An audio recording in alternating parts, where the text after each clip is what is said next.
طائر البراون ديبر ده من أغرب الطيور اللي ممكن تشوفها في حياتك، لأنه ببساطة بيعرف يعوم تحت المَيّة. قبل ما ينزل المَيّة تلاقيه يعمل حركات تسخين كده، يفُك جسمه شوية وبعدين فجأة يغوص على طول جوه المَيّة.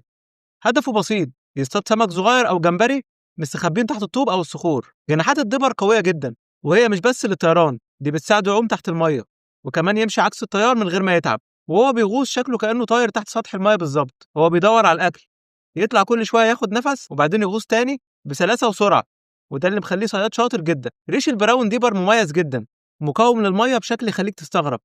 حتى في المَيّة الجارية القوية، المَيّة ما بتدخلش جوه ريشه خالص، عشان كده البرد مش فارق معاه أصلًا. حتى في الشتا لمّا يطلع من المَيّة ريشه بيبقى ناشف تقريبًا، هزة سريعة كده وخلاص، وتحس إن مستحيل يكون كان غاطس تحت المَيّة من شوية. البراون ديبر غالبًا بيبني عشه على صخور جنب النهر، وده بيسهّل عليه إنه يجيب أكل لفراخه بسرعة، وطول ما النهر ما اتجمدتش مَيّته في الشتا نادرًا ما بيعاني من قلة الأكل. وأخيرًا لو عجبك الفيديو اضغط لايك وشير وتابعني وانتظر المزيد. شكرًا.